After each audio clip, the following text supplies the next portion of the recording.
Hi, welcome to our show, Bits and Banter. Today we are looking at the match we just got over, Rajasthan and Delhi.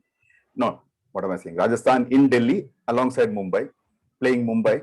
And for some weird reason, everything seems to be going as if the script has been laid out and they are doing the same thing. So Rajasthan scored 171 runs in their 20 overs, lost 4 wickets. And Mumbai sort of managed to cross that target pretty easily with a few balls to spare and losing one wicket less. So Bala, from your point of view, yesterday you covered that match. So what was different here? Here, it was almost like an action replay, no? I mean, there was nothing different. Sense of deja vu. Yeah. 18 point something. CSK chased it down with 3 wickets lost, 18.3, 18.3 or 18.2. So it was almost down to pat, and it was so similar. Because batting first, SRH managed only 171, and that was a very middling score because they could have scored more because they had lost only 3 wickets. Today, the same story. Rajasthan could have scored slightly closer to 200 because they had scored only 400. I mean, they lost only 4 wickets, and the team that was chasing didn't have need to break any sweat, even even in Delhi's heat. Yeah. So that is see now. Why do you think things are going wrong? Because teams batting first seem to be very, I don't know, very extra careful, circumspect. What is the word that we're? I mean, see, but it's not going wrong in the field. It's going where between the 2 years because it's a old cliche. Because these two teams, Rajasthan Royals and SRH, are bottom place. You can see they are going through some kind of a bad phase, and it reflects in the cricket, and it also shows why they are in the bottom run. Yes. Because there is hardly any kind of effervescence in their approach. There is no enthusiasm, no clear plan. You keep saying that the players should have clear, defined rules. See, did they have? For example, Shivam Dube was sent at number 4 this afternoon, but he didn't seem to show any kind of urgency, especially when you have big hitters like Miller and Ryan Parag, who have been hitting slightly better. So there was no urgency from Shivam Dube. So was his role clearly defined? True. And then Shivam Dube actually came in after Sanju Samson, who, which has as typical of what he has been doing, he hits 1 or 2 boundaries right up front, and he says, "We all go wow." And today we went wow for a bit more. Actually, he got out to a peach of a ball. I mean, I think the best of batsmen would get out to that ball. But you're right on Shivam Dube, because I was looking at the numbers. The openers were scoring at 140, strike rate of 140. Then you had Jaiswal and Sanju Samson scoring at 190. And suddenly it dropped to... Yeah, exactly. Jaiswal scored at 160. No. I'm saying the partnership. I'm talking about the partnership. So Jaiswal and Sanju were going at 190. And when Sanju and this guy, when Shivam Dube started, it dropped to 116. So that's a drastic drop because he got his first run after 6 deliveries, man. Shivam Dube. And he got 35 runs off 31 deliveries. So see, at least David Warner was looking frustrated yesterday. Arman seemed to be in blissfully unaware of everything that was happening, I guess. I don't know what. And then I think you might have seen that they were showing how complete lack of footwork was making him rooted to the spot. So I was listening to Virendra Sehwag on a channel, and he was saying, see, every batsman has blind spots. This guy has too many.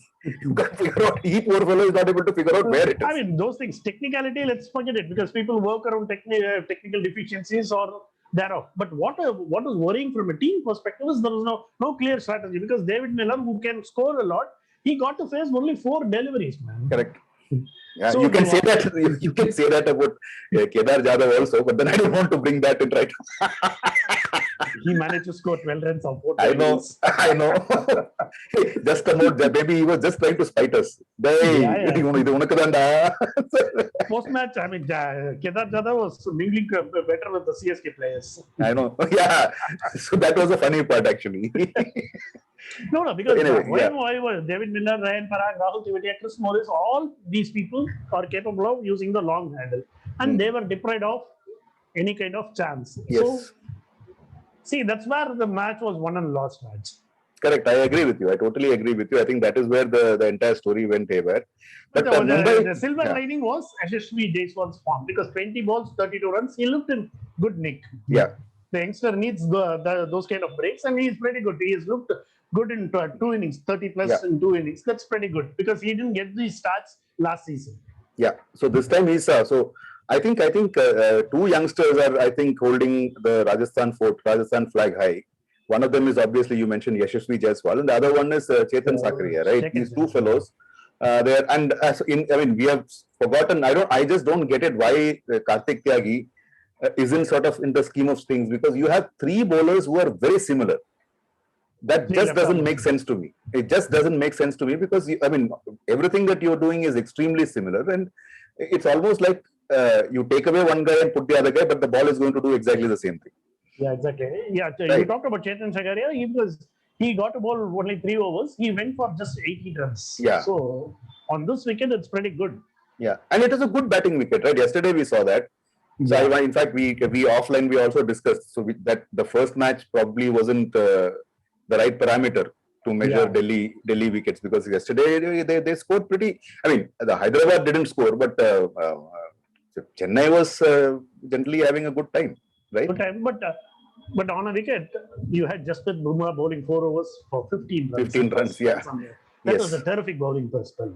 So Mumbai checked. Yeah, I think Mumbai checked. Just going to Mumbai. Mumbai, I think, checked a few boxes. Most important being Quinton de Kock sort of staying there. Coming to form. Staying there. And runs of 50 balls is pretty good. Yeah, and then completing the task at hand. So I think that was.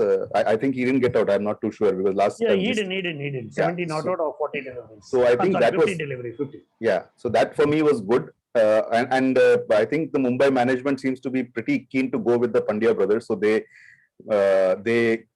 definitely pushed Krunal Pandya up the order and got him to bat. But in general, I was very happy with Mumbai's selection approach, because they understood that this was going to be a batting wicket. So they took a gamble by dropping Ishan Kishan and went with Nathan Coulter-Nile, who played his first match today. Yeah. See, that was a bold gamble, and it kind of paid off. Though he didn't bowl anything great, 4 overs for 35 runs, but it was kind of okay. But they took a gamble by going one batsman short. Yeah. That was that worked for them. Yeah, what I'm not still able to grapple with this. What is the specific role they have given to Jayant Yadav? Because every match he seems to be doing something different. But then we'll wait and see. I think he's probably the Paplu there. They want him to fit somewhere. But then I like the fact that you're right. I like the fact that they did that. They made that change, and I also like the fact that they brought in these two guys in between for a couple of overs. So Rohit Sharma was bang on top of his game, I think. Yeah. I mean, as a captain. And talking of Ishan Kishan, I was also happy with the fact that he was very impish when Shane Warne, the Mumbai Indians bowling coach, was being interviewed. He was doing some kind of mistake, throwing ice at Shane Warne. Yeah. I like the fact that guy is actually, he seems to be in a good mental space, even though he didn't get too many runs and he had been dropped. Yeah. So you remember his teammate who did the same thing last year with his coach, Rishabh Pant and Ricky Ponting. Yeah. Remember, same thing happened. Rishabh Pant was making faces from behind. Exactly. So, that was. When things are not going your way, you kind of look around for these things. Yeah, so I think there is I think there is a lesson there for all of us, because because in these tough COVID times, instead of talking all the time about COVID, if you sort of step away and talk about other things, which are probably much more, I don't know. I mean, they are memorable. They bring a smile to your face. I think it will be helpful. So, okay, the coming match. What's your take? DC. KKR has to do all the running. DC is better placed in the table because they are right now the third place, and they've done reasonably well all this season. KKR as a team, they're not really fired. So it's a halfway stage now. So DC and Delhi and Kolkata are playing their 7th match today. 7th match. The first two teams to play the 7th respective 7th match. So KKR has to do all the hard running. So they have to stamp their intent and authority in this match to have a better prospect in the tournament. Otherwise, if they fluff their lines today, I think it will be very tough for them to come back from this. So I would say the crucial difference is probably the top order, right? Yes, exactly. Delhi seems to have a pretty reasonable top order. Although Steve Smith, I would still maybe go with Shimran Hetmeyer or somebody else instead of Steve Smith, because he looks completely out of whack. But then, at least the top two are in good space. and I think from the other end, that is where the problem is, because the top three have not been consistent at all for Kolkata. But Delhi, I mean, though they lost their previous match agonizingly close by just a run, I like the fact they gave Shimran Hetmyer some kind of a space for them, because he needs to be given. I mean, you need a coach like, I mean, the coach just needs to go out and say, Shimran, Jilo, aapni zindagi. Jilo, ja Shimran. Shimran, Jilo apni zindagi. I love that. So we can't keep Bollywood out of our conversations, I think. So but it's a low-hanging fruit, man. It's I know. Yeah, Simran is also a low-hanging fruit. No, I didn't mean that.